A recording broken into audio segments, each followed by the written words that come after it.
Hello. My name is Dakota Frandsen. I'm the CEO of the Bald and Bonkers Network. I'm one of the hosts of the Bald and Bonkers Show. Another title I'm known for is Specialist of the Strange.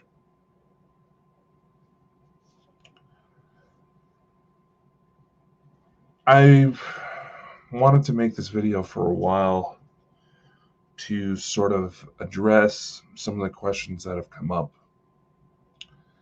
when some people started to hear about my story, especially after the Elena Danaan interview. I chose to do this alone because I needed to focus. I needed as minimal distractions as possible, and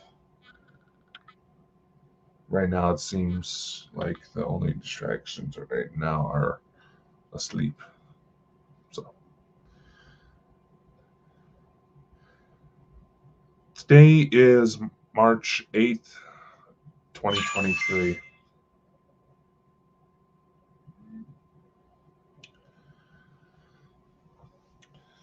I haven't really gone much into detail about my story because I wanted to try to make more sense of everything. There's a certain mentality that I notice people tend to have, and I don't think they do it intentionally, but it's this mentality that there isn't a danger to talking about stuff like this, to going into this type of research.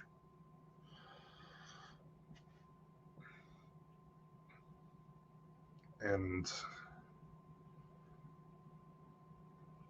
unfortunately, there's also an aspect where people seem to have a flower power mentality when it comes to it.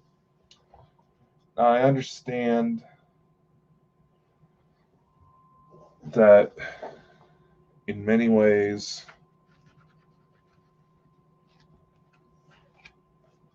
you don't want to focus on the negative. You don't want to focus on the dark side. You don't want to give it power, maybe, because you feel that allowing yourselves to feel the emotions that brought certain events into focus might make you prone. In many ways, it can. Prone to attacks, prone to darkness. But the truth is, we have to embrace the darkness as much as we embrace the light. We have to understand what happened to set certain events into motion. Evolution is often born from conflict. Moments of greatness are born from tragedy. When's the last time you ever heard of a superhero who had it easy, right?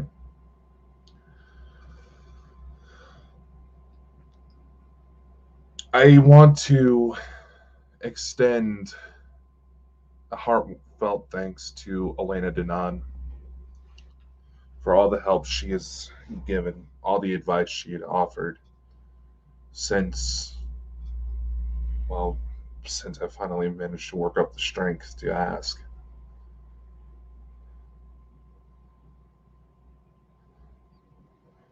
With her guidance,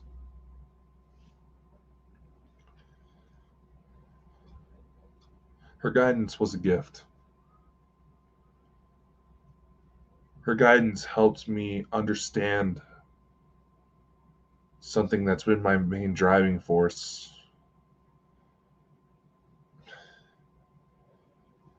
consciously since for about 15 years now, but it's becoming more and more obvious that this story has been playing out for much longer than I've been alive. That this physical body has been around. I was born on January 19th, 1996. Despite my rugged good looks, I'm only 27 years old. I have to specify that because it seems like a lot of people thought I was older. Understandable. I've been getting that since pretty much the day I was born. But for those of you who paid attention during the last bit of the latest Elena Danaan interview on the Bald and Bonkers channel, you may have found out that the story goes a lot farther than that. And I've mentioned briefly in chats whenever I've been able to attend that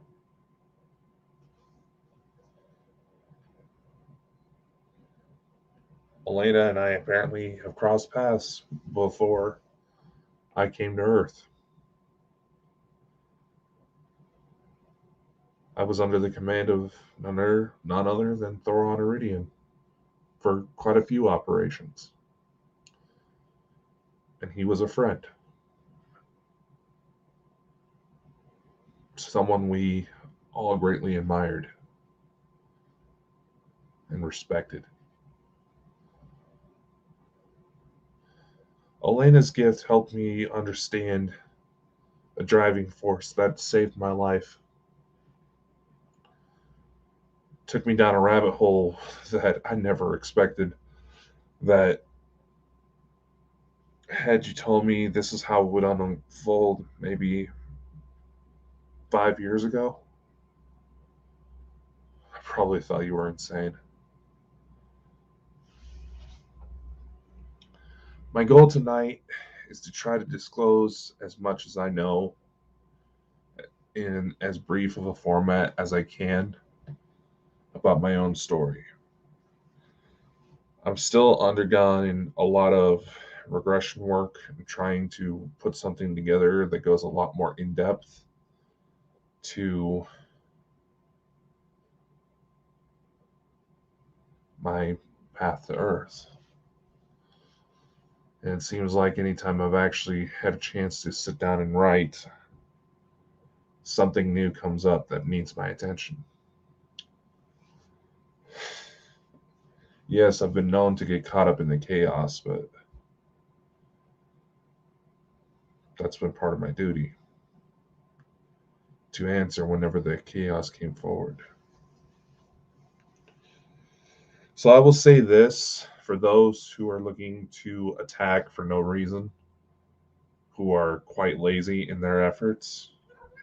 I say this as I know that Elena's been dealing with bot attacks, spamming several of her videos, which it's not all as that sophisticated. There's services online where you can pay like $5 in order to do exactly that per video. And yes, I'm aware of how it's done because there's been people who have tried to accuse me of doing that, but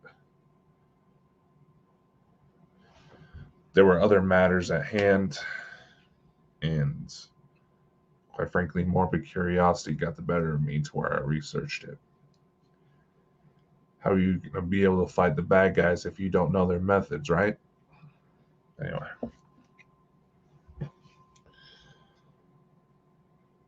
I will say that I'm still not 100% sure on the accuracy of my accounts. I'm still learning how to piece everything together. And after Elena mentioned an interest to potentially have me on her channel, which still sounds like the plan, but that woman is just too damn good at what she does. I can't blame her. I've been trying to piece together everything I got, because I haven't exactly had the best kept the best habit of documentation when it comes to some of this stuff. So I wanted to bring everything together to the forefront, maybe some new information,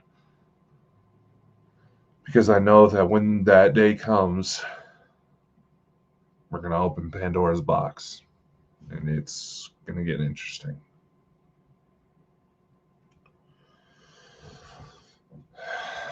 So,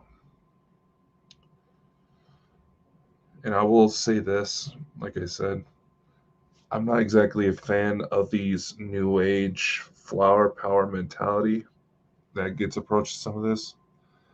I understand the reasons why, but the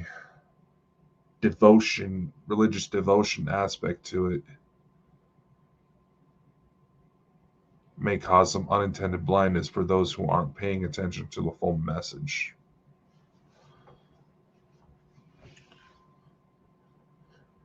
What do I mean by that? Aside from addressing the assumptions some people have that the whole specialist of the strange mantle I carry came from just like one weird day,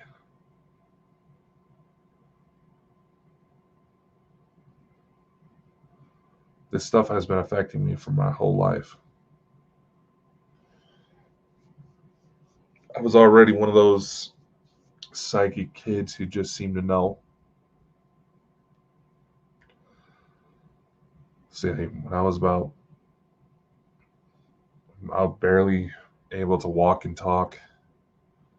My family would always tell the story where I would put my hand on my stepmother's stomach and look at her and say, "My sister's in here." Obviously, a little weirded. They were a little weirded out, but thought not much of it until the next day when my stepmother started feeling ill. Went to the doctor. Lo and behold, she's pregnant with my half sister. I don't know if my siblings, because I don't know if my siblings are experiencing these things as well. Situations that unfolded kind of made it to where most of us are estranged, and not just because of all of us getting older and life taking us in different paths. All of my siblings are half siblings. So most of them are same dad, different moms.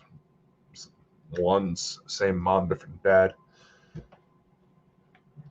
So it gets to be kind of interesting to see how much I see of myself come up within them. As far as I know, yes, they've had experiences, but to the extent that I've had it,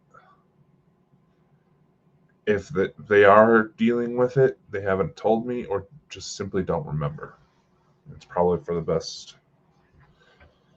I first became aware of some kind of higher power, for lack of a better word, when I was 12 years old. And I tried to take my own life. There were certain familial situations that were going on that I'll go into a bit more shortly, where it just put me in a dark place. I was always kind of a weird kid, but I was also freakishly tall. By the time I was 12, I was already 6 foot. Looked like I was old enough to start drinking here in the US. Pardon me. I feel a cold starting to set in, and while this may not be the healthiest of choices, caffeine and carbonation can help ease the tickle and helps with speaking events as well.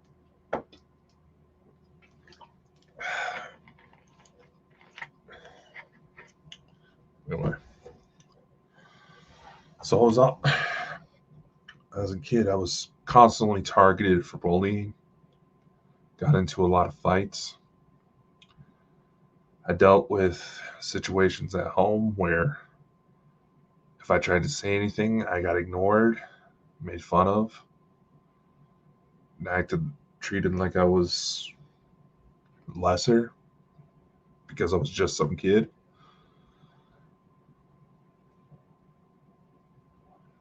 Maybe it's because my mother, she had a lot of growing up herself to still do by the time she had me. My grandfather tried his best, but he had no clue how bad I was getting. So one night, while I was at my grandparents' house, I tried to hang myself in the closet using a belt around my neck.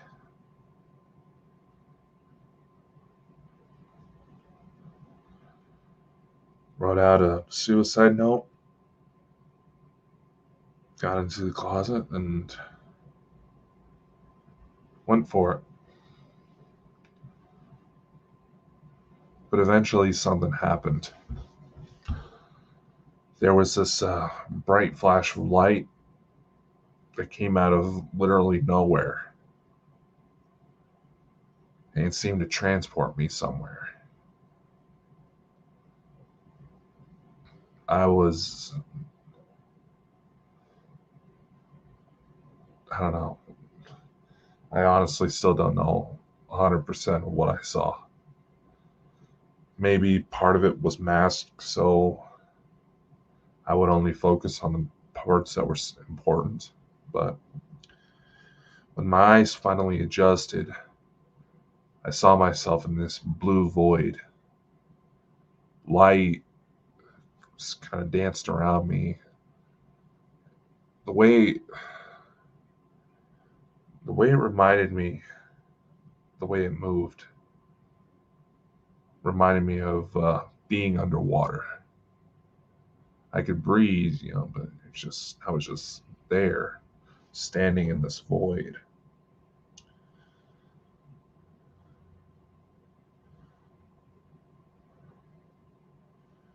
I wasn't able to really move any part of my body except my eyes. After a few moments, all of a sudden I see this image appear in front of me of what looked like a man with kind of shoulder length hair, just a little below the shoulder actually. It's kind of a dark blondish color. He wore what I thought was what looked like a white robe. But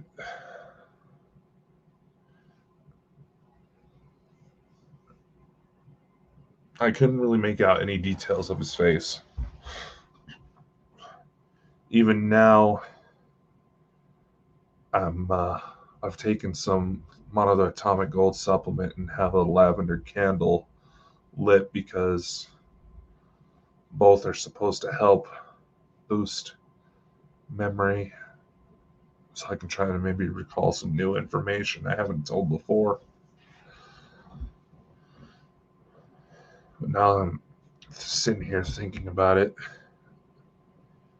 The robe may have actually just been some kind of bodysuit.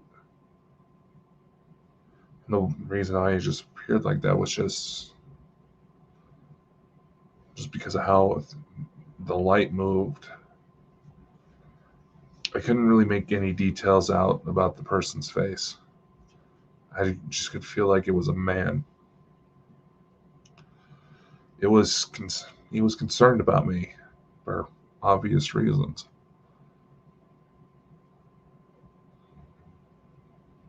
Walks up, image starts to clear up a little bit, but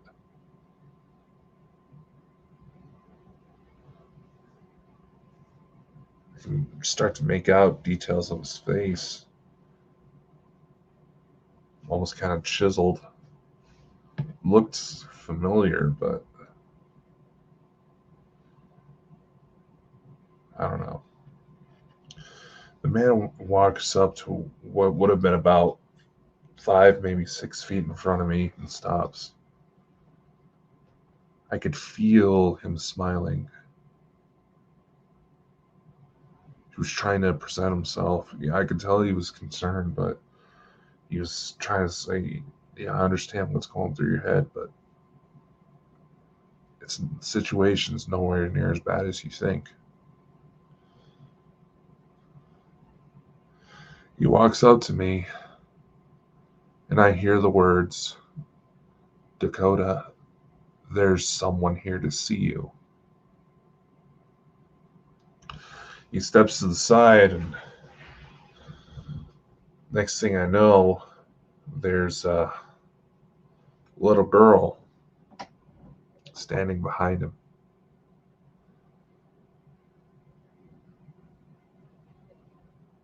She's just bawling her eyes out.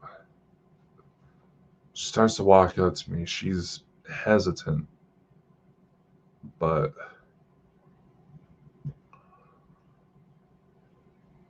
eventually she couldn't contain herself anymore. It's like before she came down, someone tried to tell her that, take your time, don't get too excited. It's like someone coached her to be careful approaching me, but she knew what I was doing, and it broke her heart.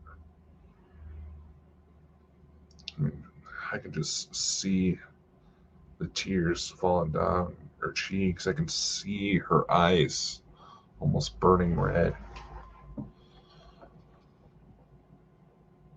And the part that really caught my attention is that this little girl looked just like me, almost like staring in a mirror in a way. She would have been, I figured she would have been about maybe 5, 6 years old, just the way she looked. She runs up, gives me a big hug, and says, "Daddy, please don't do it."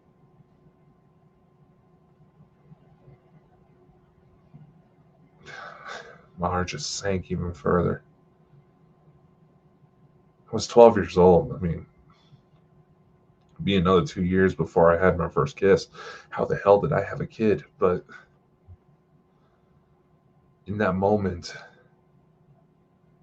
those that didn't matter. In that moment, I started to feel guilty because I was hurting this child. She was scared for me.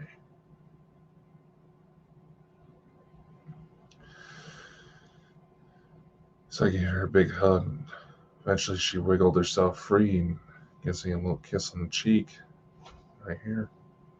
And the vision goes away. Just as it starts to go away, the blue, watery void starts to fade, and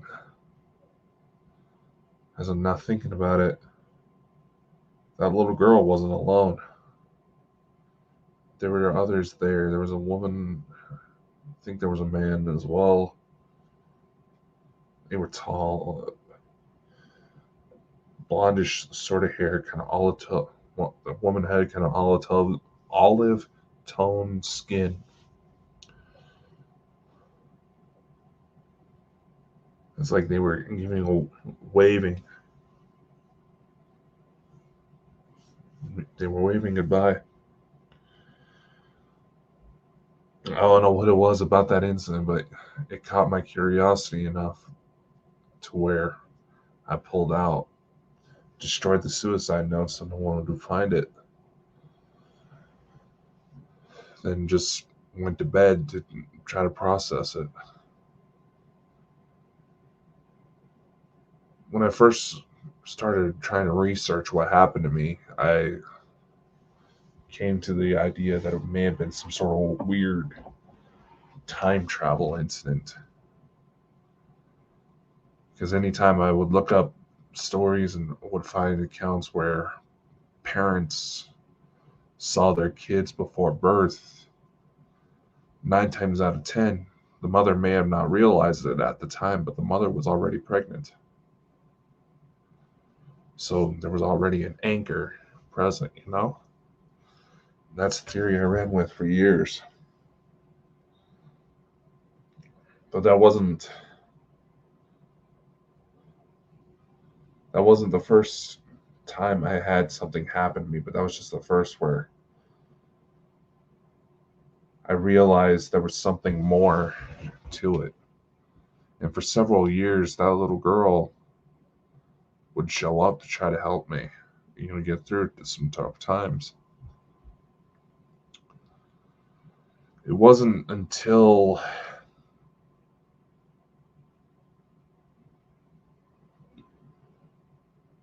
2021, roughly April of 2021, that I started to get some sort of inclination that there may be the reason behind this incident wasn't necessarily time travel, even though it's still may be a part of it. But what really happened was some sort of extraterrestrial interference.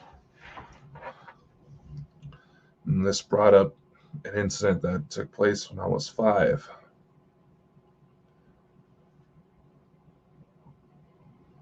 Where just one night, out of the blue, I just went to bed. It was in summer, maybe about June, July 2001. There was just one night. I was at my house, went to bed. I was in between kindergarten to first grade, if I remember correctly. All of a sudden, the next morning, I wake up 30 miles away at my grandparents'. This is the part of the story that's undisputed. It wasn't really out of the norm for me to go stay at my grandparents because my father wasn't exactly around and not like he needed to be. And my mother, she worked all the time, so I got to stay at my grandparents'. And they pretty much raised me as their own.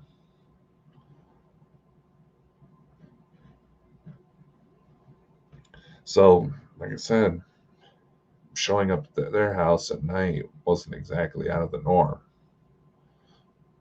I used to be able to tell step by step turn by turn directions just by looking at landmarks on how to go from my house to grandma's, you know? Obviously, I was confused. I didn't know how I got there. So you see, I was always kind of a bigger kid. Always, since pretty much the day I was born, I got mistaken as almost double my age. By the time I was 5, I already looked like I was in the 3rd grade. So my mother wasn't exactly a bodybuilder, so she didn't like carrying me around in a whole lot. So for her to, carry me out to the car, drive me out to grandma's, so maybe like she got called into work for something, I don't know. Seemed out of the ordinary. And sleepwalking, well, I won't deny that there's been sleepwalking issues where nothing too extravagant, but there is a bit of a history of sleepwalking in my family, yes. But for a 5-year-old, even overgrown, to make it 30 miles overnight, that's pretty impressive. If that's what happened,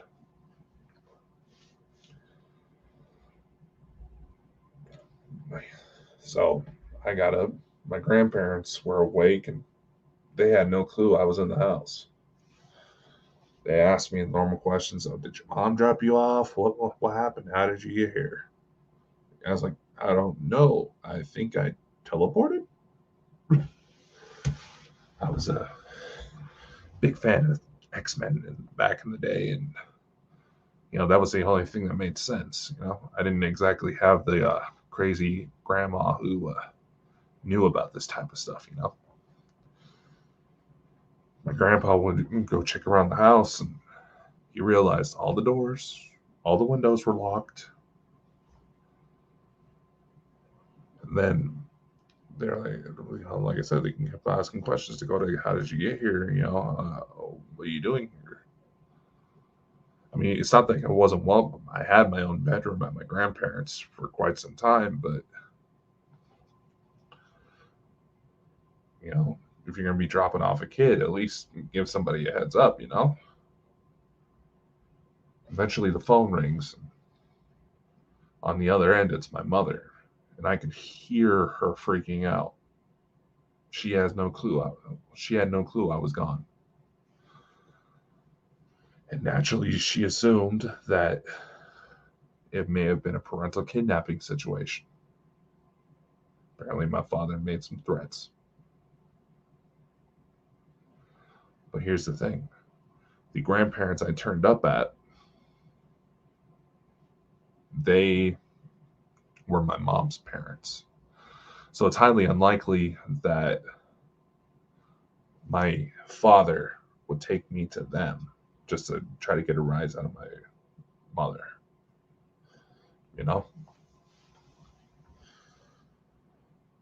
Over the years, I've tried to look back on this situation, try to understand what happened.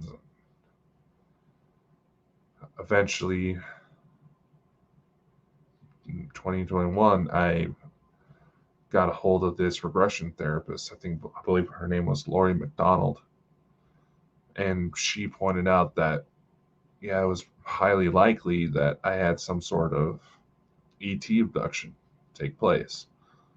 And that it wasn't exactly out of the norm for certain abductees or even articles of their clothing to end up in the wrong place. She referenced the Betty and Barney Hill incident where Betty's skirt slip ended up on someone else across the country. Another story she brought up was an incident, I believe she said it was like in the 70s or 80s, where these three young boys were just playing in the backyard and all of a sudden they disappeared. Their mom freaks out, rallies the troops, tries to get search parties going, trying to figure out what the hell happened to these kids. Only for these kids to turn up 3 houses down in a locked pool in someone's house who had the keys to the pool with them was on a vacation a few states away.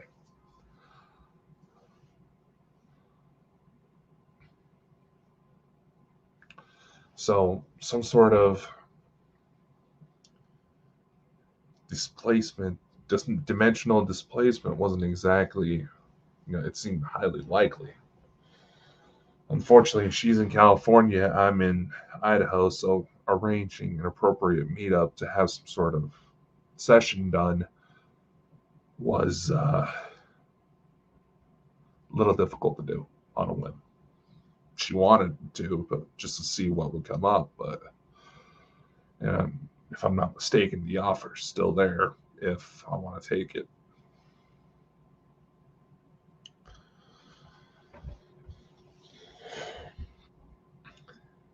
Then, like I said, those were the 2 main incidents before recently that pointed that I had some sort of ET connection. I had been ghost hunting since I was 14 years old. I took advantage of a lot of. I took advantage of my height and the fact that people assumed that I was older than I actually was, to be able to pull off these types of investigations because I didn't necessarily look for public haunts, meaning, going to well-known public locations. I focused on private residents. I don't know why, that just felt like the appropriate thing to do. My first spirit encounter that I remember was when I was about 9 years old and went on a school field trip to the old Idaho State Penitentiary. While there, they took us on a tour of the prison and we walked past death row. I watched a man chained up being walked to the noose that was hanging. Watched as someone put the noose around his neck and watched him drop to the floor and start choking. Naturally, I freaked out. I thought I was watching someone dying. Started calling for help. Hey, hey, somebody's in there, get in there, somebody's choking. By the time everybody got there, the thing was gone. Naturally, no one didn't believe me. Mostly my fault because I'll admit I was a bit of a prankster back in the day. Still am. Not ashamed to admit that. I heard the rumors that the place was haunted and would kind of jump at random spots just to make the girls in my class scream. That was fun. But it ended up biting me in the ass. My mother was on that trip and she didn't even believe me because I was looking for every opportunity to scare my classmates. It wasn't until a few years later when the show Ghost Adventures rolled into town that,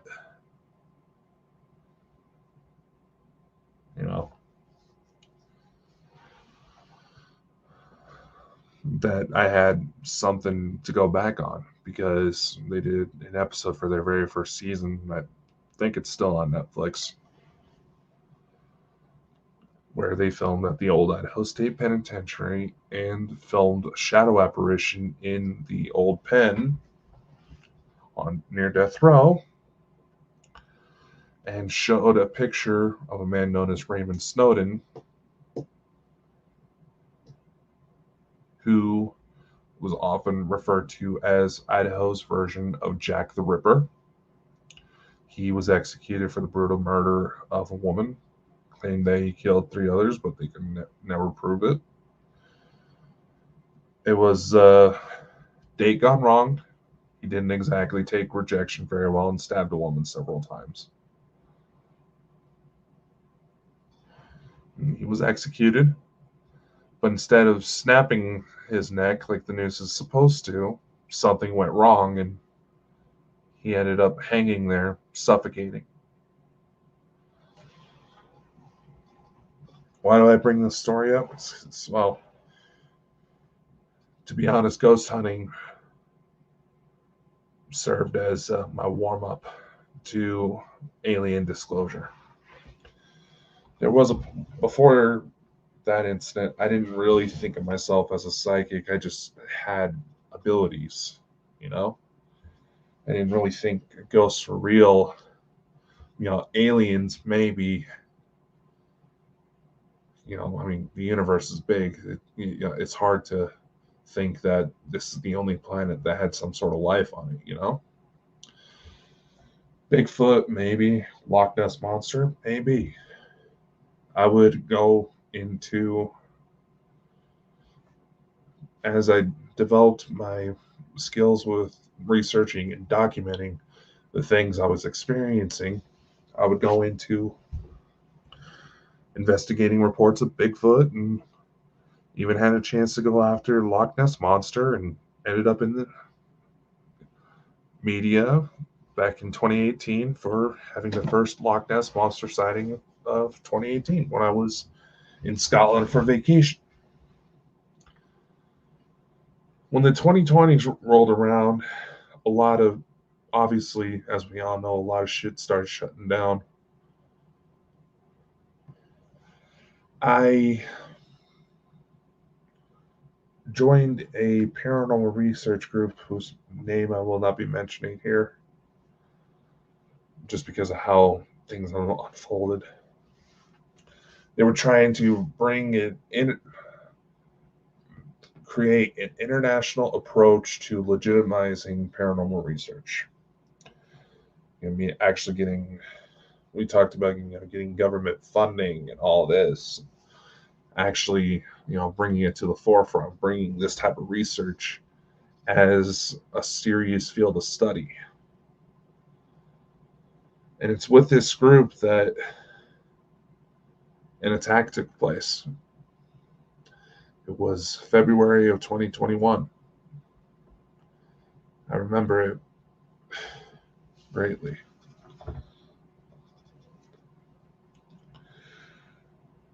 We had started looking into a being known as the Hat Man.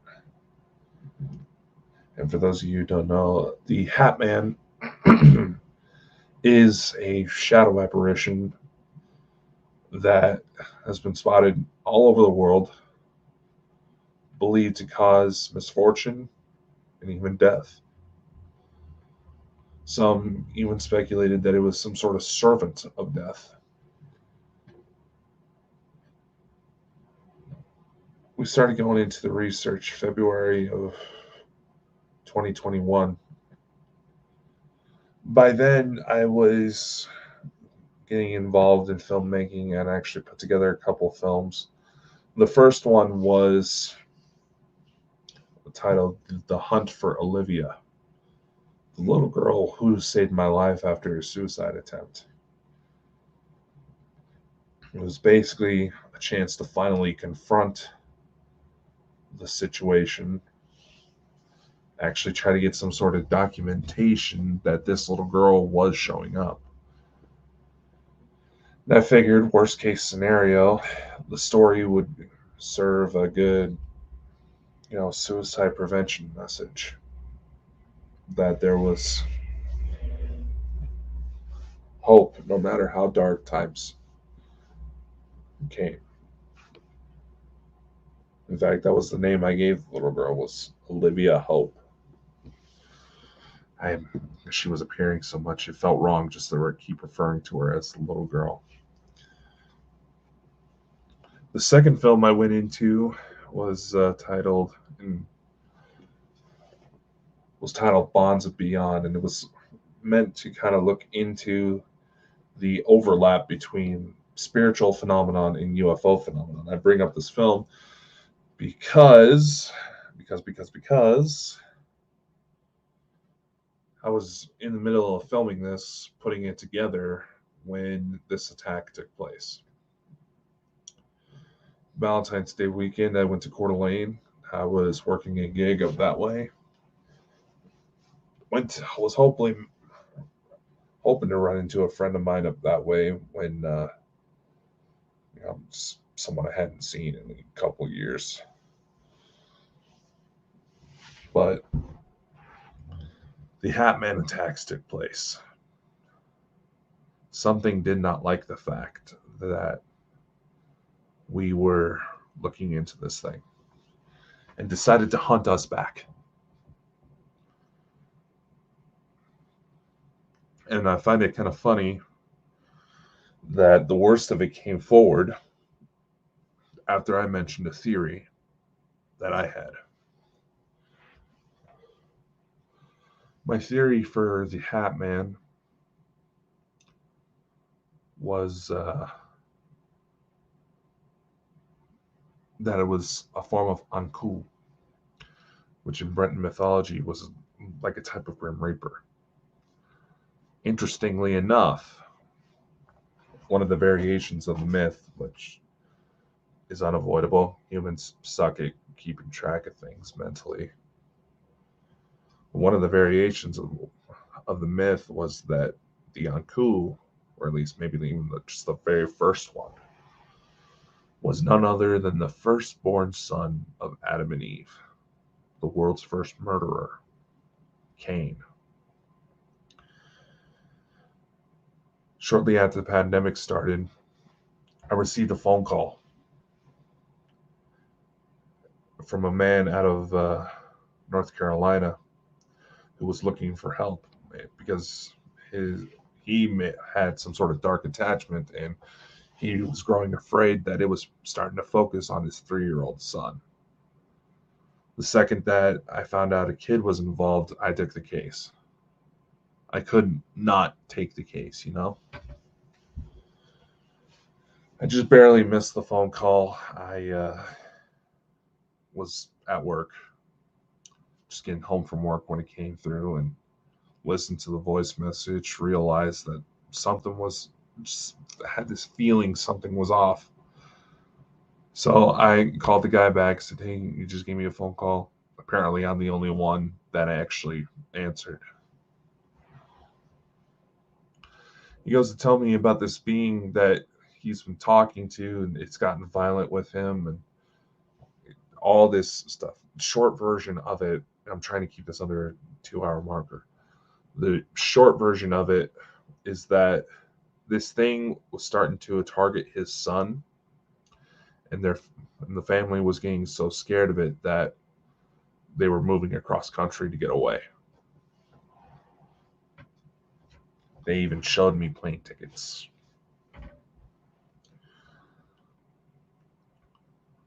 While I was on the phone with this man, the only other two beings in the house that should have been in the house were his dog and his cat. His family are his wife and his son already got out of the house to set up at the new place while he took care of last minute things. While he was on the phone with me, all of a sudden I hear this voice in the background. Sounded like a 6-year-old kid. Something about that age, man. And this kid was pissed. He was telling me about the things that were going on, how there's a certain room in the house that the wife called the death room because when you're just walking in there, you feel your energy being sapped. He happened to be walking by this death room, and all of a sudden there was a voice on the phone that says, "You hang up the fucking phone now, or I will kill you, bitch." This came out what sounded like a 6-year-old kid, so he kept talking. He didn't register that it happened, but I did. I was like, "Hey, whoa, whoa, whoa, whoa, whoa. Is someone else in the house with you?" No, it's just me. Unless you heard the dog. It's like, I just heard a kid. It's like, no, my son's not here. It's like, that's not the part that concerns me, my friend. He's like, what do you mean? I was like, this kid just threatened to fucking kill you if you didn't hang up this phone. He's like, what? He's like, what? It's like, yeah, it sounded like a little kid. You were just walking, and he spoke in the background. It was clear as day. Like someone was physically yelling at him in the room. I mentioned that it sounded like a young kid, and he said, well, so out of curiosity, did it happen to sound like it was maybe like 5 or 6? I don't know what kids sound like, or his words. It's like, yeah, I would say it was fairly young. There was a pause in his voice. He said about 7 years beforehand, his wife had a miscarriage, and there was some weird things happening, particularly strong right around that time frame.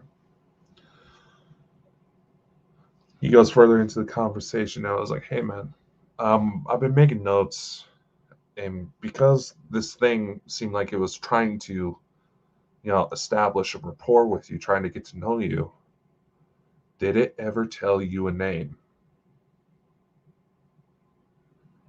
Can you tell me a bit more about what it looked like? He said, yeah, sometimes he wore like a wide brim hat, long trench coat. Kind of looked like a suit he's wearing. Typical description for the Hat Man. I was like, well, can you tell me if this thing gave you a name? He goes, yeah. it was kind of a weird one. I'm sorry, I'm not good with names, but it was weird. He goes, uh, he goes like cane, like sugar cane is how he explained it. Needless to say, when I told this man the theory, he was scared. I gave him some protection sigils and to basically mark the house to protect himself while he was flying out. That seemed to be the end of that. I mentioned this theory that the Hat Man may have been somehow affiliated with Kane, and while on a live stream took place on fucking Valentine's Day of all days. Slowly but surely, weird things started happening. People were reporting voices. There was like a whistle. There was People were saying they were seeing shadows running around me. Um, so there was a number of things happening at once. We all started busting out equipment, try to get some sort of evidence that something was happening.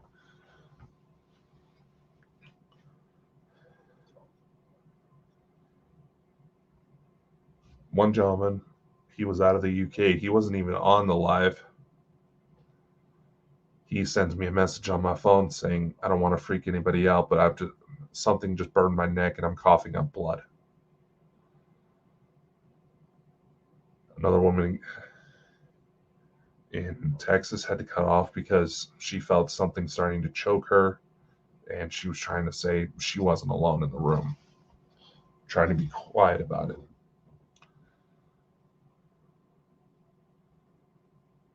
Another guy that I had to cut off because I felt like this overwhelming needles sensation in my body. So I had to cut off in order to regain composure. But I kept the live up just so I could monitor the situation. It was down to 3 people left. Then all of a sudden, one gentleman, he had the shadow approach him. Then there was this look in his eyes that changed. You know, almost what looked like you see his face start to morph. And he starts staring into the camera like this and smiling. One of the guys that was on there felt that something was going on, and he got scared and cut off. I was watching, then all of a sudden, there was the guy that jumped off, last guy to jump off. He mentioned my name briefly, and there was this twitch, and the guy who was acting weird. This guy was possessed. Something about my name triggered a twitch. Something in my head saying, get back in there now. You have an opening. I realized who it was. Saw it in the eyes. It was Kane. So I confronted it. I messaged our group leader saying, get me back in there. I can end this. And there's video that still exists of this incident that I will not be sharing just to protect people. I will not be sharing unless I know for absolute certain that the individuals know how to fight.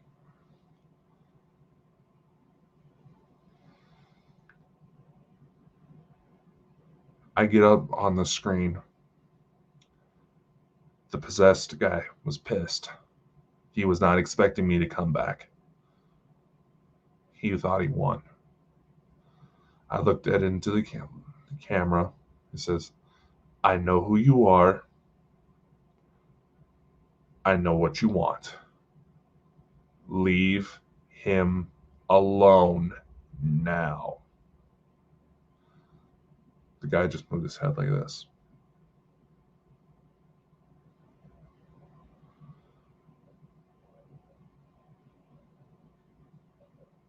I screamed again. Now. You could feel the reverberation. And if you look carefully behind the gentleman, you saw a shadow dart out of him.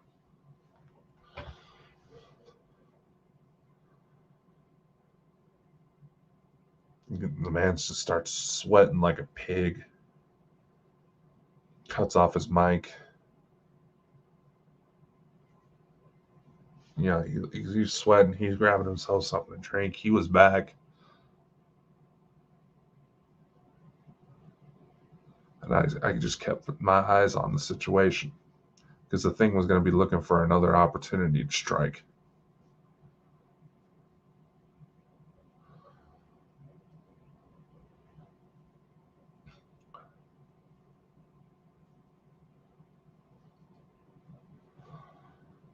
Then, once I knew the connection was severed, everything was slowly back to normal.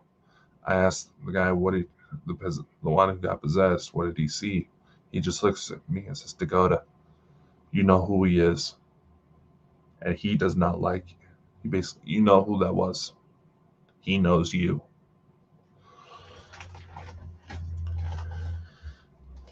Shortly after that, everything got back to normal. We were all happy, cheery, laughing, but we thought it was over.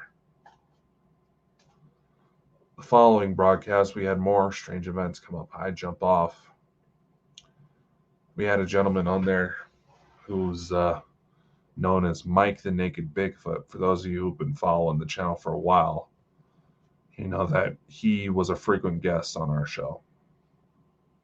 It was actually the first time we met Mike. While Mike was on the air, he had some sort of signal interference that honestly sounded like something out of an alien invasion movie.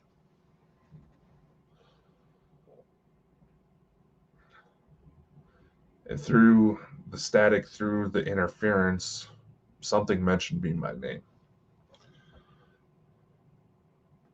See, Mike, he lived out of Blue Ridge Mountains, Virginia. He sadly is not with us anymore. He lived out of Blue Ridge Mountains, and he had a story where his farm was constantly attacked by a local Sasquatch population. And he fully believed that there was some sort of communication coming through from the Sasquatch that was causing that interference. This was February 15th, 2021. Unfortunately, I wasn't able to save video of this incident, or if I did, I can't find where I put it.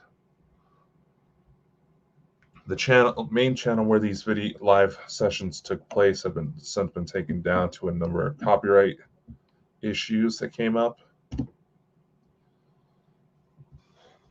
and that company has become a ghost. So unfortunately, there's not much proof besides other eyewitnesses to the incident.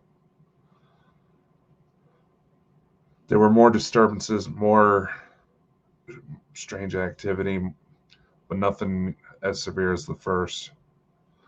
We figured that this was some sort of plot of revenge.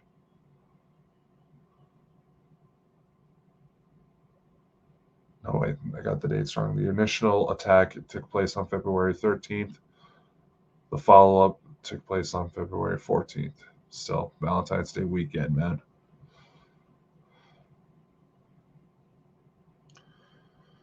I drive home. I had about an 8-hour drive through 2 states, just trying to mentally process this information. I looked through some of the spirit box and audio recordings that took place, and there was a couple that stuck out. One that listed off the names of the victims of the initial attack in order. There was also a warning in there about who was going to be affected the worst.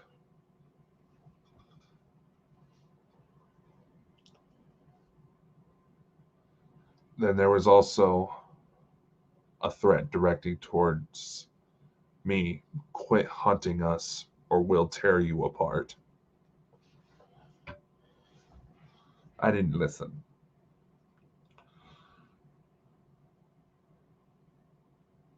I was able to slowly start breaking off the attacks. The first was I had to bring my attention to the woman who I said was being choked. She lived out of Texas. I proposed a bargain. I negotiated with this thing. The terms I offered were you back off right now. I will tell your story. Maybe you won't even have to lift a finger to scare people. I had to feed into its ego.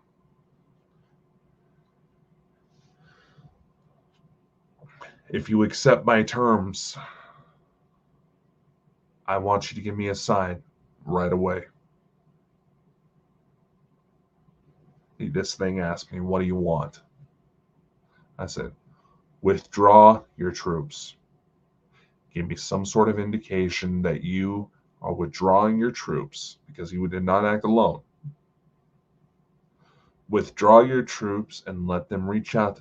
Let the other people reach out to me who do not know this conversation is taking place. Then I will know that you are following up on your end.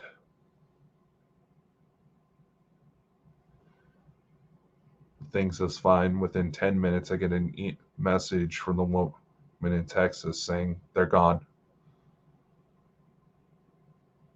I heard she also made a note, said the knowing one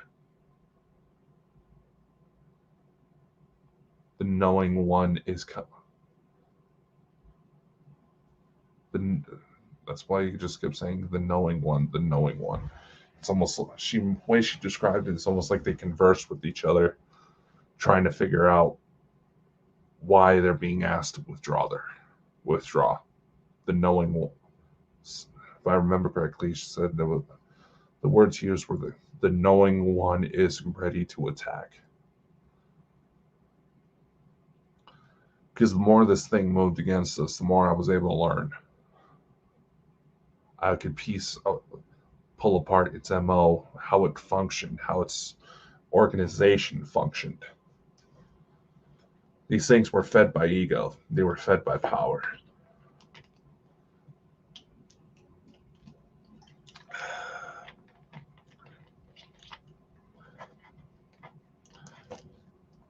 You take that power away, show them that you're willing to go to war and that you mean business, they'll slowly back off.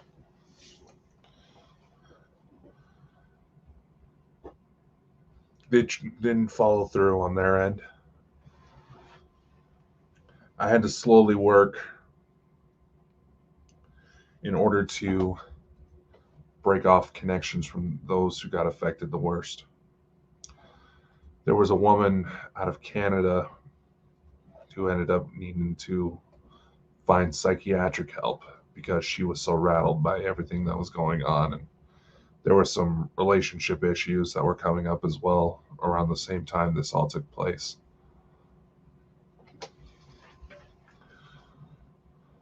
She would describe to me dreams that she had involving this thing, basically isolating her. And I was able to dream walk, get inside her mind as one of these attacks were taking place. Found the thing, grabbed it from behind, and tossed it out. 2 weeks later, that the woman out of Canada slowly starts making communication and starts talking to people again. The gentleman who got possessed, he was an interesting update. He actually mentioned that through several of his dreams after the attack took place, he saw this little girl Now, mind you, after the attack took place, this man was dealing with on and off cancer treatments. After this attack took place, his cancer came back quite aggressively. But when this little girl showed up, his condition started to improve within a matter of weeks.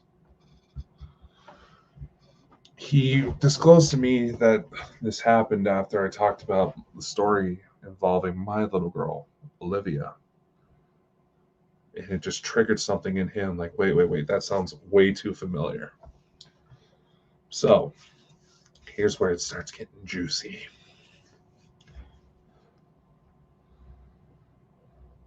I have an uncle on my mom's side of the family.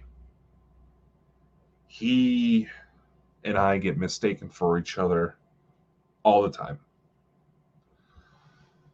He has 3 kids of his own who all have had phases in their life where they've called me dad. In fact, they still do it every now and then when they're not really paying attention.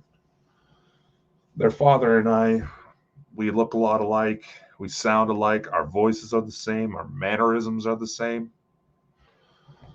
The main differences between him and I is that I'm taller and he has better facial hair.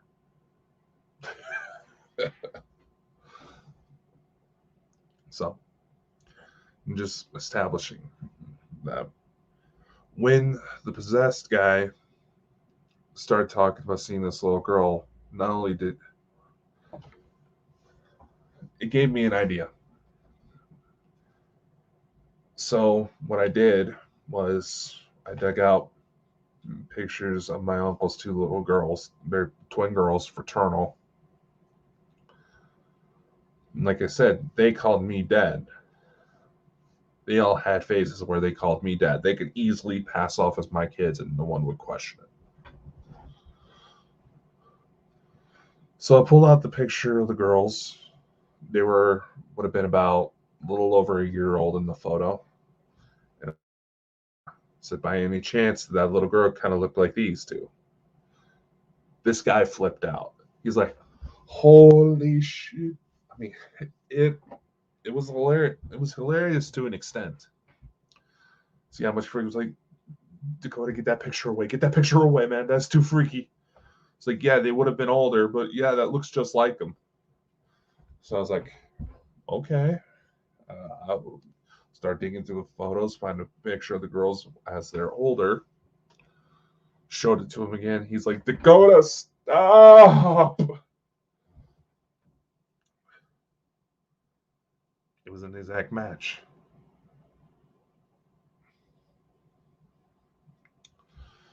Then with that positive ID, I reached out to some of the others who said thought they saw something, saw a little girl pop up after the attacks. One would say that, yeah, she kind of looks familiar. Why? Yeah, they look familiar. Why? I explained the situation. Like, oh, they're like, which one? Because they didn't quite realize that they were for. When I showed the people the picture of the girls, they didn't realize that they were fraternal twins, not identical.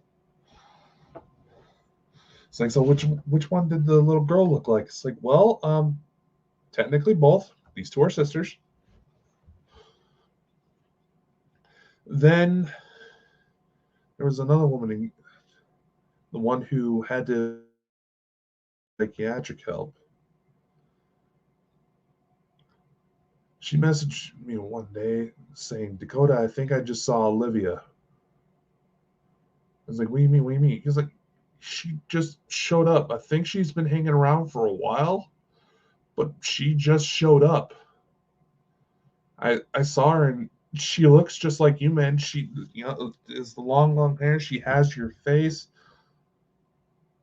I figured she would have been about 3 years old, but she has your height. And I was like, all right. I think it was a couple weeks later. The same woman sends me an audio clip. She did a radio podcast where all of a sudden there was a little girl's voice that was captured. It sounded like a little girl who was honestly ready for bed saying, "Mommy." So I got to thinking, what are the chances? I hadn't had any inclination that this wasn't some sort of weird time travel thing. Sorry, the little rubber part of my stand is wearing off and it's starting to slip.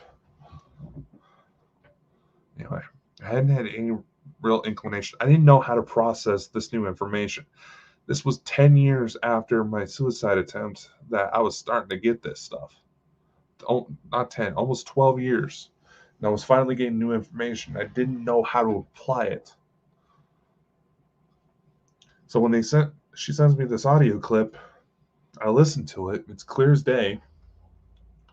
I recognize the voice as my daughter. So an idea kind of popped into my head. Still running with this time travel theory.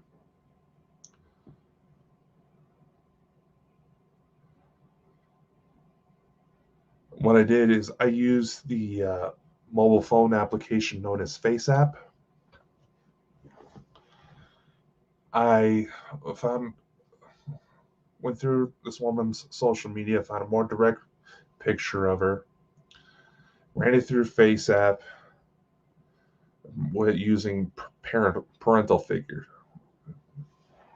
Basically, it was one of our, what would our baby look like? I had to know, all right? So I I went in, I rendered the photo, got it down to roughly the same age as Olivia was reported being seen as. I added a little bit of baby fat, made her eyes bigger. Then I sent the woman the photo. She messaged me back saying, "Dakota, that's her. That's exactly who I saw." I'll admit I didn't disclose how I made that photo because how do I come across that? Okay, um, whoever her mom is looks like you without sounding creepy. I probably should have come forward. She probably would have tried to understand if I explained it, but that was a bad call on my part. About a month later, I meet a medium. Her name was Lisa Fry. I told her about this incident and said I was actually able to create a photo of this little girl. So I showed her the photo, and she looks at me. The first word out of her mouth was that this little girl looks Pleiadian.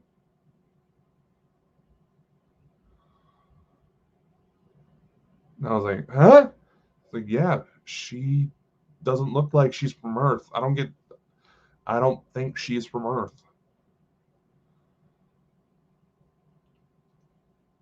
Okay. So what else? He was like, I don't know, just she does not look human. He's like, this is a rendered photo, right? It's like, yeah, I remember you mentioned that. What do I do with that? Yeah, I'm seeing I'm running out of time here. Fast forward a few months, I receive a message from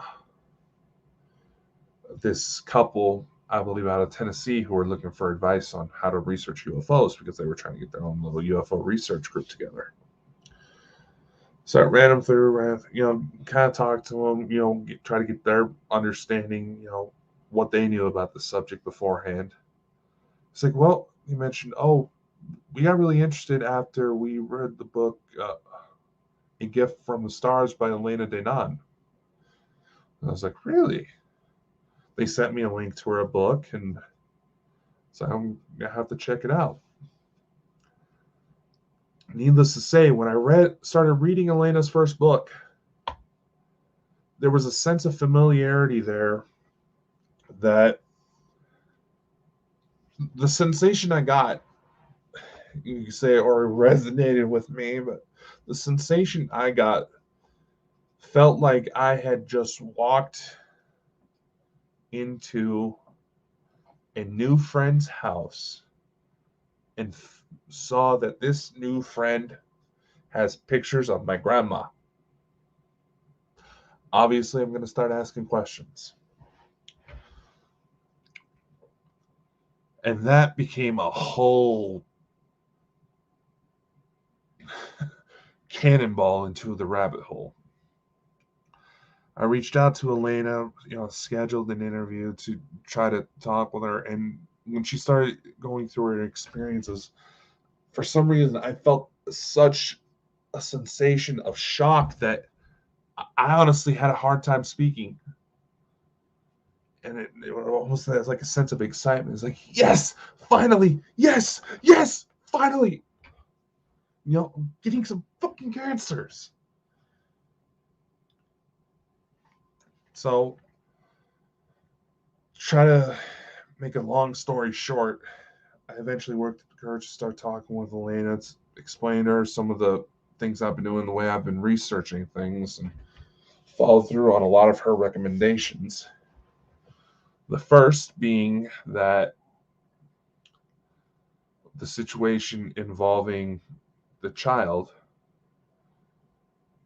chances are, if that was the case, that it was clearly my child, you can tell. I mean, the picture of Olivia looks exactly like I did when I was about 3 years old, except obviously with longer hair. The first sign that Elena was the real deal, she mentioned a piece of advice that if someone has a mate they may not realize they've had before coming to Earth, chances are they would try to look up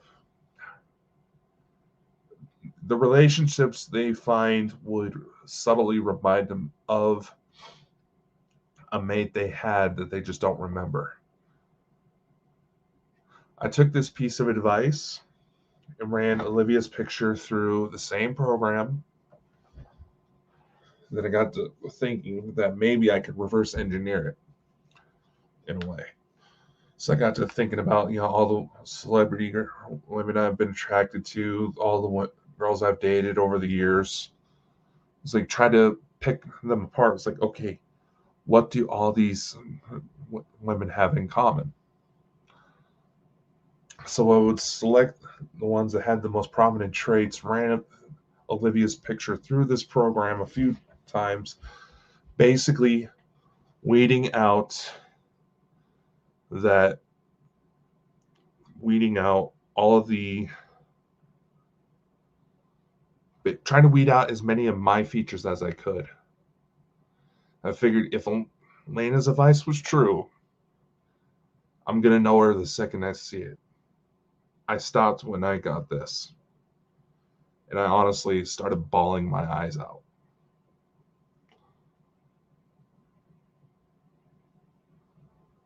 Like, I don't know why, but I knew this woman. And she was important. It honestly got to the point I was so emotional, I ran outside that night and I started apologizing.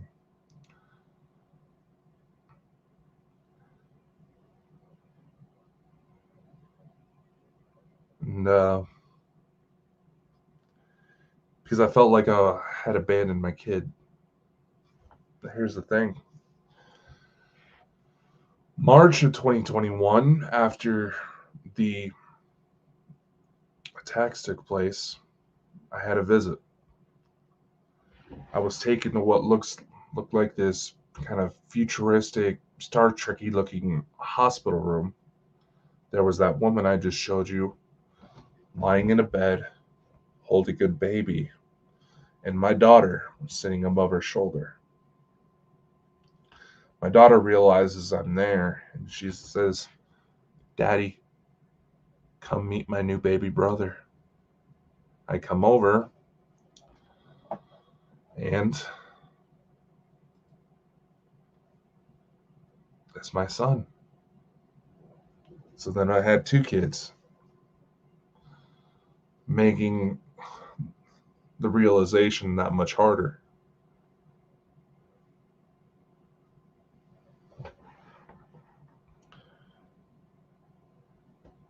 And I thank them for being there, for trying to help me. I'm going to try to put something together that goes deeper into detail about everything. Maybe write a new book. I've written books before, but didn't really dive too much into this because I was still trying to figure out what all it meant. A few more chats with Elena, following up on her advice. I went through and did the online course offered up by Tony Rodriguez to help me try to go back and remember things on my own. And I've uncovered quite a bit, and I feel like there's a lot more. I was a Lyran tall. I had a uniform that was kind of silvery in color. If you read Elena's second book in her ET series, We Will Never Let You Down, and the pictures of Valthor, I had a very similar outfit. He was Lyran tall as well. From my understanding, I was a small child on Lyra when the invasion happened. I was one of the groups that went to the Pleiades, terraformed the planets there to live on, and settled near Alcyone, planet of the Tal Shiar. Even though my family wasn't exactly proud that I was going about with a woman who wasn't also Tal Shiar,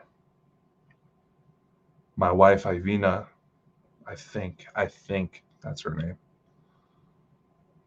they just let it go.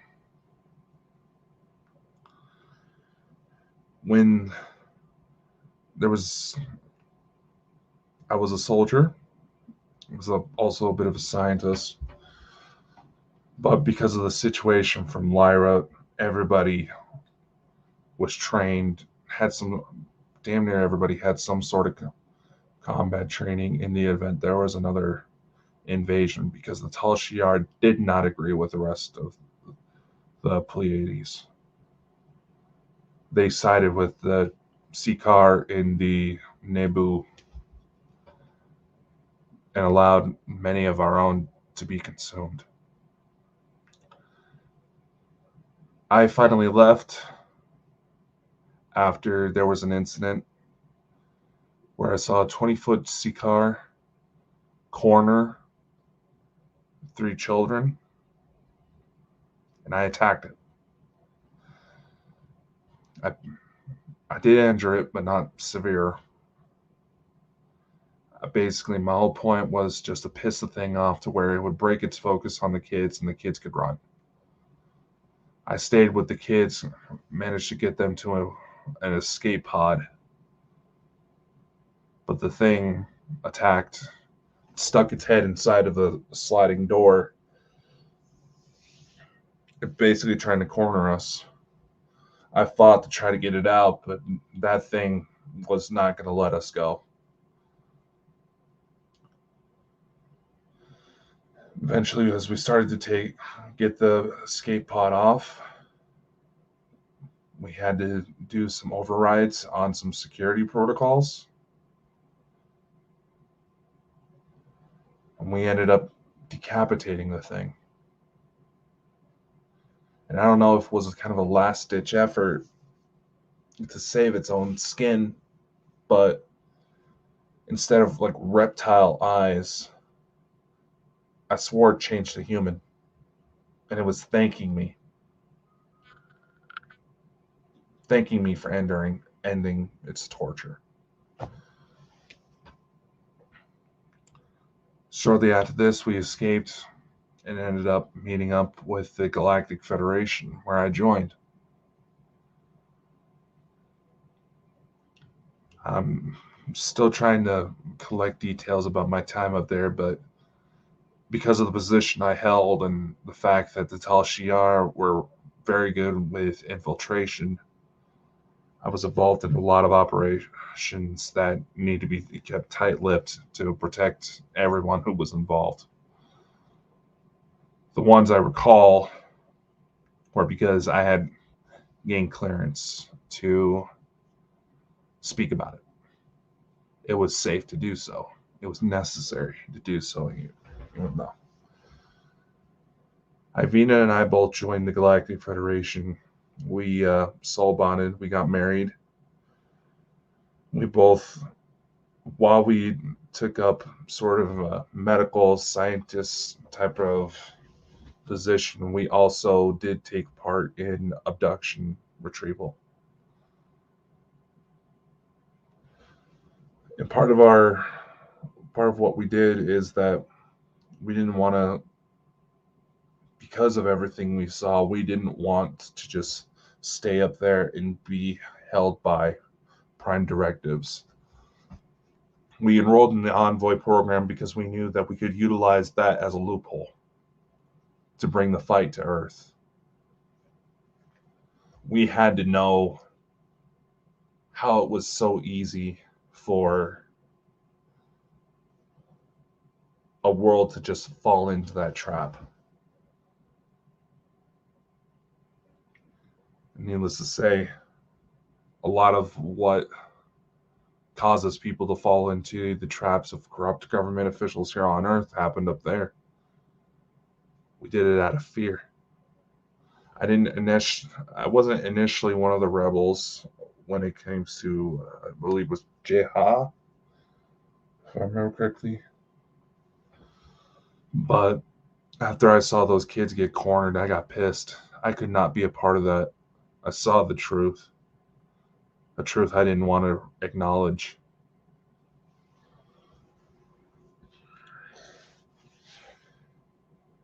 And these operations is where I would eventually work alongside High Commander Thorhan Iridian. It was in a regression session, or self-regression rather, that I uncovered this. Basically, I was trying to understand, okay, if I was this soldier, this officer, why did I get involved? What happens? Why do I have the memories I do? Because I have memories from family members that I shouldn't have. Meaning that I can remember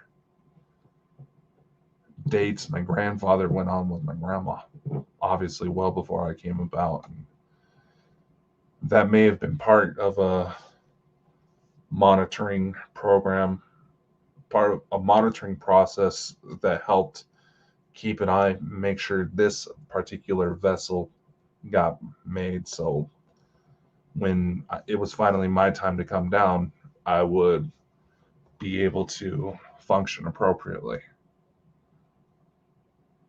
But I also had memories of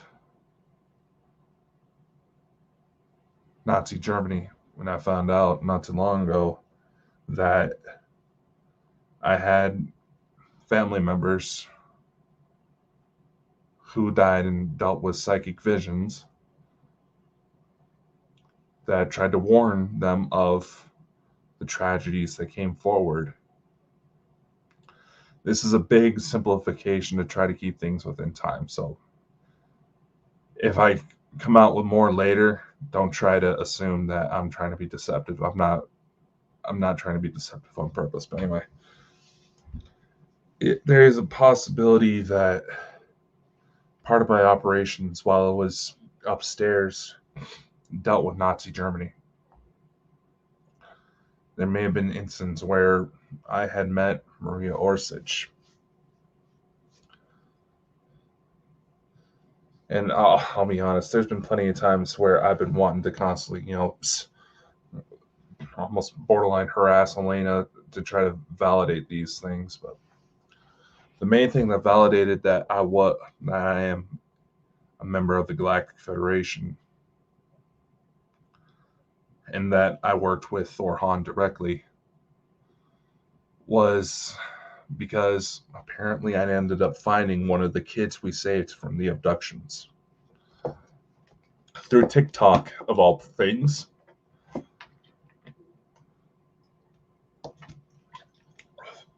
There was this woman we had on about a week after one of Elena's shows with us.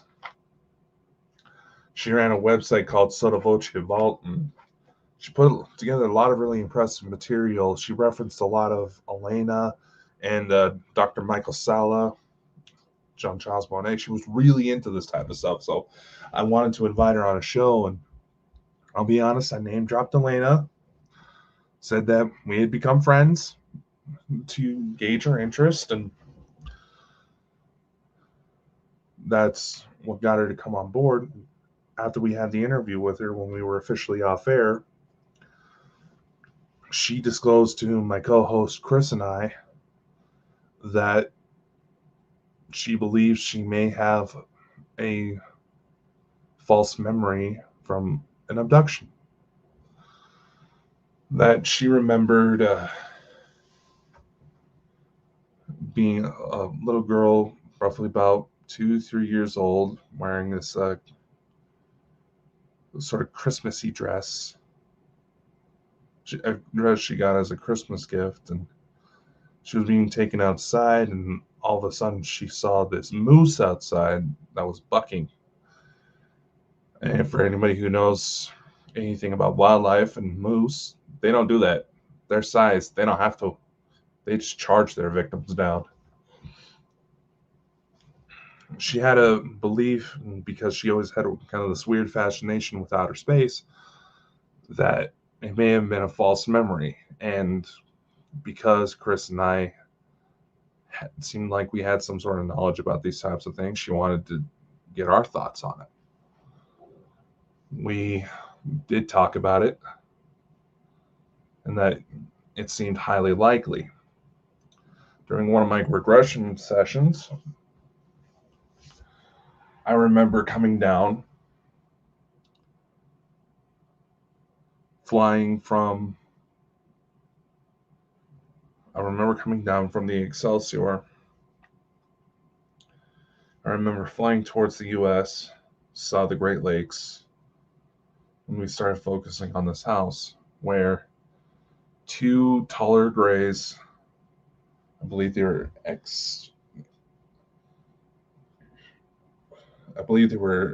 X5 Zogs. No, that doesn't seem right. What were they? Oh, get over here. No, when I see him. Oh, no, when I see him. See, this is what I mean. There's just so much.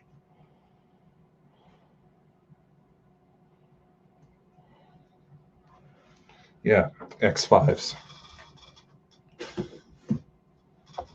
They were type of a tall gray, carrying her out of her house, carrying this little girl in kind of a Christmassy dress. One of them was running their fingers over her. When I saw that, I just got pissed. So we followed. We kept an eye on them, watched them take this girl into this ship, and that's where we attacked. We got her out. We took out the X5s, and we got her out and calmed her down. Maybe, if I remember correctly, we took her on a little bit of a joyride before bringing her back home to try to help her calm down, because what's gonna catch a child's attention more than a bunch of sparkling lights in outer space? We had to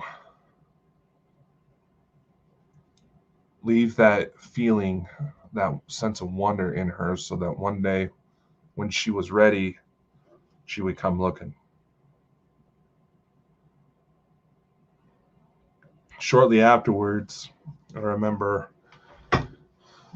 we got the girl home. We're back up on the Excelsior, and Thor Hahn approaches me. We got to talking about the girl, and or at least it was either Thor Hahn or a guy that looked a lot like him. He goes to put 3 fingers up to my head like this. I back up like, hey, whoa, whoa, whoa, what are you doing? He's like, I need to wipe you because you're getting ready to deploy for the envoy. And I was like, hey, I don't know, but why? I don't want to forget this girl. I don't want to forget the kids. It just seemed wrong to me to forget, move on to the next assignment and not forget them. He's like, I know, my friend, but don't worry. Just remember the moose. And he gives me this kind of playful, wink. I think this may have actually been some sort of projection to try to help me remember, because they realized that I had found this girl and had been slowly trying to work with her to help her figure out her situation. They gave me that little hint because, like I said, they knew I found her. And when I realized that was Thor Hahn, I knew exactly who that little girl was. I had to reach out to Elena right away to basically validate it before I mentioned it to anybody, even this woman. My car was actually in the shop at the time, so I had to ride around with a family member because our work schedules just happened to line up, and I finally got a reply from Elena. Basically, I got a name for myself through another regression session. Tried to spell it as close to how it sounded in the first place that I can think of. Described kind of how I looked, that it looked like he worked with Thor Hahn. I didn't mention right away that the name I got, Ilarian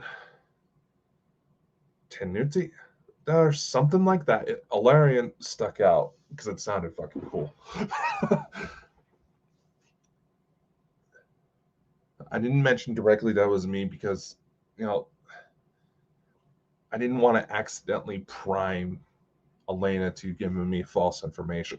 Not that she would intentionally, but this was how I had to kind of corroborate the experience.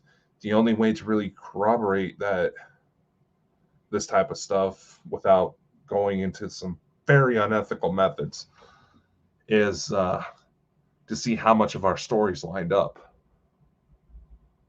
Because for the most part, any attempt to actually, snap photos, frustrating as it is, gets blocked.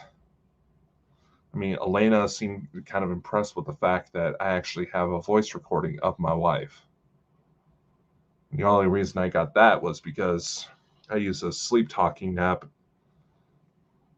to try to catch something whenever my visits took place.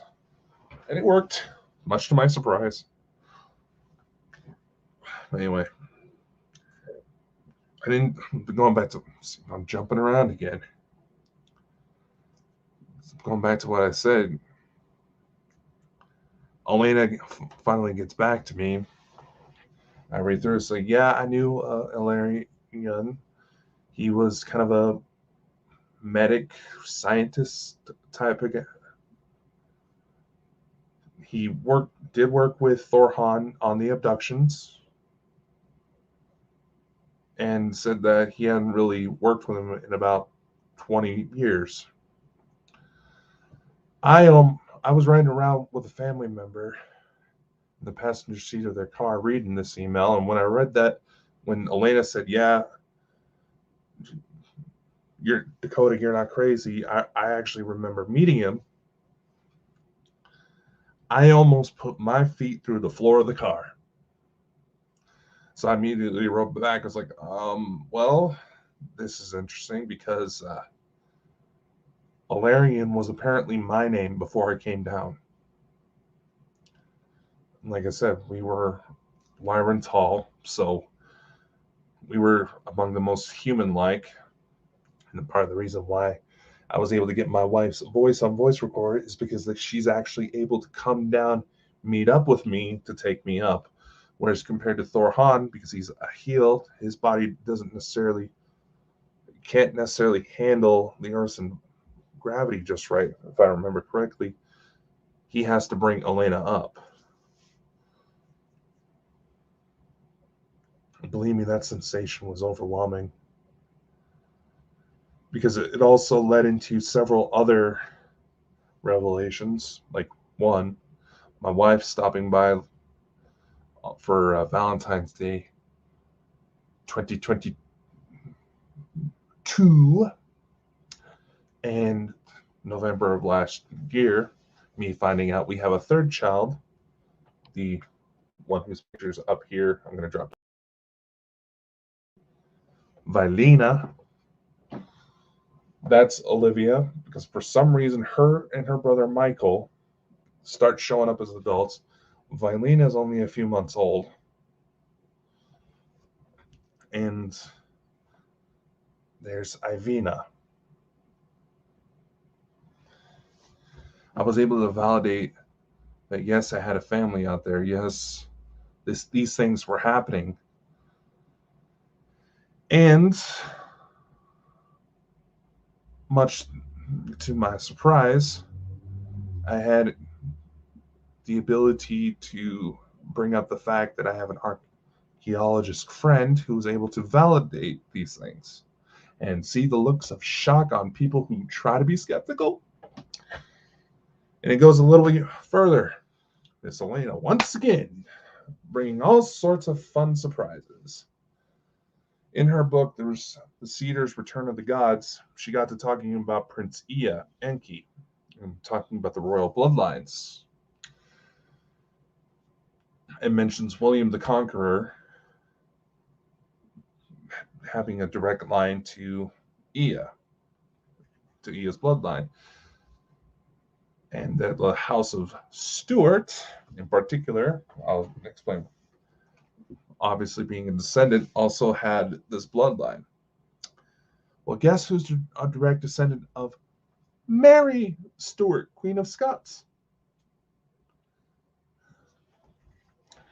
In fact, I can fully believe that Mary was actually some sort of psychic, because while I was on vacation in Scotland, we went to Edinburgh Castle, and I kept seeing this woman that matched her description, even had some of the clothes on she had in one of the paintings, and just kind of like she spotted me in the crowd, obviously because I was the tallest person in the fucking building.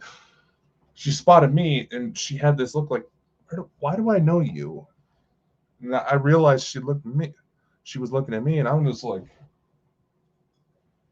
why does this woman look like my mother? True story. So, not only do I have a family coming from outer space, but I've also been screwed since the time of ancient Sumeria to not be normal.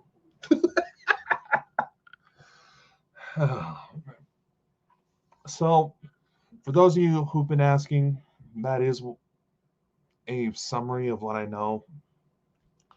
I've been trying to go and put something together that's a hell of a lot more in detail, going into kind of the various theories that have come up, other incidents where my family have been a part of, and try to just meditate while I'm writing so I can try to recall more. But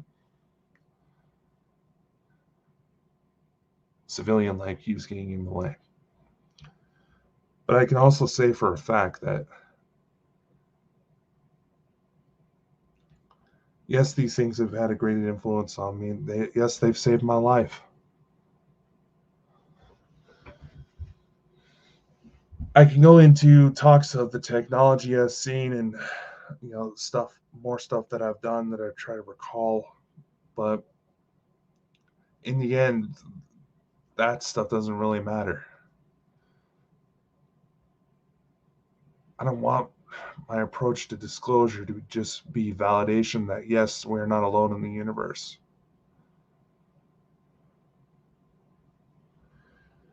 Because what's the point of acknowledging that one of the greatest changes in mankind's history is coming upon us very soon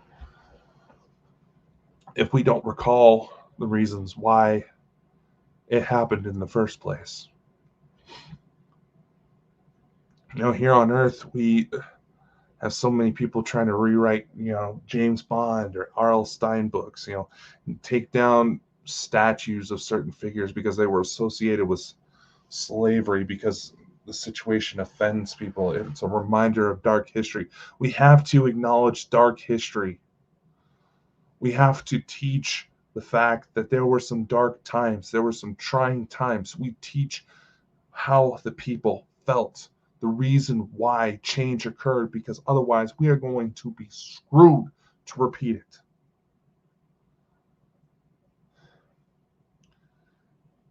I came on this earth to help fight, to help protect people, to help them realize the power that's within them and the power that is out there, and that in time the right people will come, no matter the struggle they may be facing. That is my fight. And things I've learned, the things that have gone down, have honestly broken my heart. I thought about quitting, thought about walking away, even been dumb enough to try to fall for some of the traps of some of the fucking haters. And I'll say it. I've dealt with my tires being slashed, poisonings, guns, stabbings, electrocutions, all of it, because people didn't like what I was doing.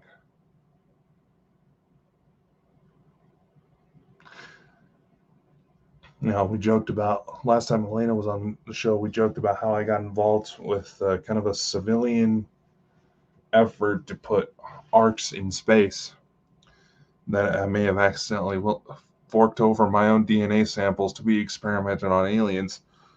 I don't know why I got so offended. I had 3 kids with one, so it's not like I made it hard. But still, it was the point of getting to experience, getting to try to become something more to make history happen.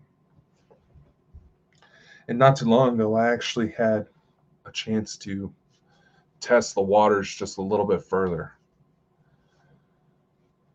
Because, like I said before, one of the only ways to really validate something is happening is to corroborate stories if you're not able to physically get, photos or video or even audio.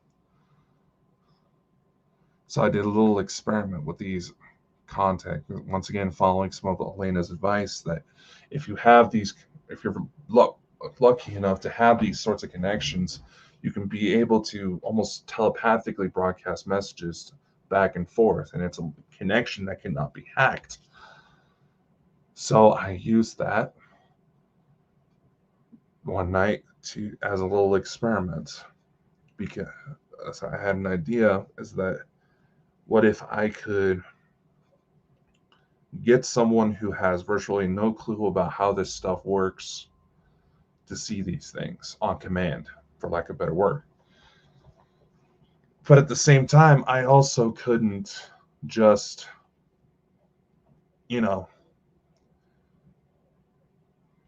demand that they show up. I mean, they have things to do. A lot of what I've noticed when it comes to any sort of paranormal investigation is that people assume that the human, as we know it now, is the most intelligent being in there. No, you're dealing with these people. It's almost, how do I say this? There's almost a bit of prejudice brewing in that the aliens are just going to, well, just go here because you tell them to. No, they have shit to do. They're people just like us, and they have things to do. They have jobs. But, and they have reasons why they can't do certain things. But so I got to thinking, what if I can lure them to someone who they may be personally motivated to see? So I said, there was one night where I was kind of in a meditative state driving on my way to work. And I said, hey, if it's true that you guys are coming down soon, can you do me a favor and say hi to your grandma, my mother? Don't have to do anything special. You don't have to abduct her or anything like that. Just show yourselves. They responded right away saying, no problem. I mean, they're my kids. What's going to be the first thing when you travel someplace new and realize you have family members there? Even if you're told about some truly horrific things that these family members may have done, you're still going to want to meet them because they're you. They're a part of you. So you're going to want to get to know them, know the story. So I figured have them reach out to a relative that I know would get a hold of me right away if something were to happen. That was going to be the best method.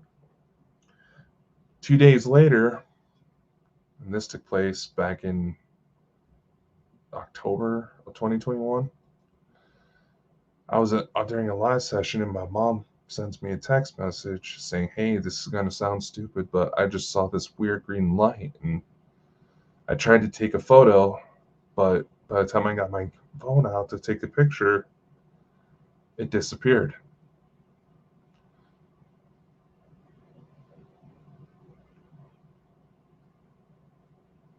And their response was, do you believe us now, Dad? It's not that I didn't believe him in the first place. It's just what we're talking about is truly extraordinary. And if you're lucky enough, alien or not, to find this sort of connection, you don't abuse it. Truly amazing things are coming.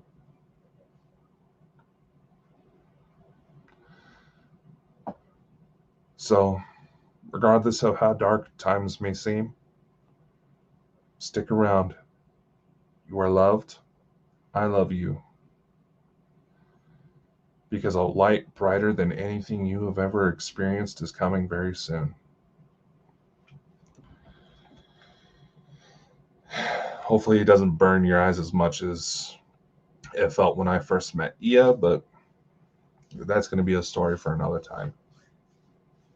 Stay safe, everyone.